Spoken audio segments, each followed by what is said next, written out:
आज की सबसे बड़ी और राजनीतिक रूप से संवेदनशील खबर पश्चिम बंगाल से आ रही है।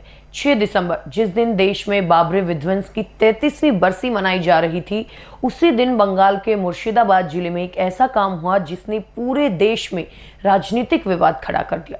टीएमसी से निलंबित विधायक हुमायूं कबीर ने बेलडांगा में बाबरी जैसी मस्जिद की नींव रखी। ये सिर्फ नींव नहीं बल्कि एक राजनीतिक हुंकार है। क्या है ये इस विवाद की पूरी कहानी? कैसे चंदा गिनने के लिए 30 लोगों और मशीन लगानी पड़ी और विधायक ने क्यों दी 500 लोगों को ले जाने की धमकी? आइए देखते हैं इस खास रिपोर्ट में। नमस्कार, आप देख रहे हैं हरिभूमि टीवी। पश्चिम बंगाल के मुर्शिदाबाद जिले के बेलडांगा में निलंबित टीएमसी विधायक हुमायूं कबीर ने 6 दिसंबर को बाबरी विध्वंस की 33वीं बरसी के मौके पर कड़ी सुरक्षा के बीच मस्जिद की नींव रखी। मंच पर मौलवियों के साथ उन्होंने फीता काटकर शिलान्यास की औपचारिकता पूरी की। इस शिलान्यास समारोह में सबसे चौंकाने वाली बात सामने आए चंदे का कलेक्शन है। जी हां, हुमायूं कबीर ने अपने फेसबुक अकाउंट पर एक वीडियो शेयर किया जिसमें कई लोग नोटों की गड़ियां गिनते हुए नजर आ रहे हैं। मीडिया रिपोर्ट्स के अनुसार इस समारोह में 11 पेटी चंदा इकट्ठा हुआ। इस भारी भरकम चंदे को गिनने के लिए 30 मस्जिद समिति को 30 लोग लगाने पड़े। इतना ही नहीं, नोटों की गिनती तेज करने के लिए नोट गिनने की मशीन का भी इस्तेमाल किया गया। ये बताता है कि इस मस्जिद निर्माण के समर्थन में स्थानीय लोगों का कितना बड़ा भावनात्मक और वित्तीय समर्थन है। मस्जिद की नींव रखने के बाद हुमायूं कबीर ने अपनी राजनीतिक महत्वाकांक्षाएं भी खुलकर सामने रख दी। उन्होंने घोषणा की कि वो फरवरी में 1 लाख लोगों से कुरान का पाठ कराएंगे, जिसके बाद ही मस्जिद का निर्माण शुरू होगा। कबीर ने यह भी कहा कि वो जल्द ही एक नई पार्टी बनाएंगे जो विशेष रूप से मुसलमानों के लिए काम करेगी। ये पार्टी आगामी विधानसभा चुनाव में 135 सीटों पर अपने उम्मीदवार उतारेगी।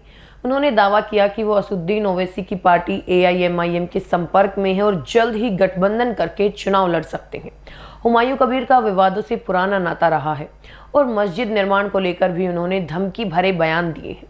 28 नवंबर को हुमायूं कबीर ने मीडिया से बात करते हुए कहा था, जो कोई उन्हें रोकने की कोशिश करेगा उसे गंभीर नतीजे भुगतने होंगे। अगर 100 मुसलमान शहीद होंगे तो अपने साथ 500 लोगों को ले जाएंगे। इससे पहले 2024 लोकसभा चुनाव के दौरान उन्होंने एक जनसभा में कहा था, मैं राजनीति छोड़ दूंगा अगर 2 घंटे में तुम्हें भागीरथी नदी में डुबो ना दिया। तुम 30% हो, हम 70% हैं। 28 नवंबर की बात करें तो बेलडांगा में शिलान्यास के पोस्टर लगे, विवाद बढ़ा। 3 दिसंबर को टीएमसी ने खुद को मामले से अलग किया। 4 दिसंबर टीएमसी ने हुमायूं कबीर को सस्पेंड कर दिया और मेयर फरहाद हकीम ने कहा, पार्टी सांप्रदायिक राजनीति में विश्वास नहीं करती। दिसंबर 2024 विवाद के जवाब में बीजेपी ने मुर्शिदाबाद में राम मंदिर बनाने की बात कही। टीएमसी से निकाले जाने के बाद भी हुमायूं कबीर अपने बयान पर अडिग हैं और 22 दिसंबर को अपनी नई पार्टी की घोषणा करने वाले हैं। मुर्शिदाबाद का एक घटनाक्रम साफ दिखाता है कि बंगाल में अब धार्मिक ध्रुवीकरण की राजनीति अपने चरम पर है।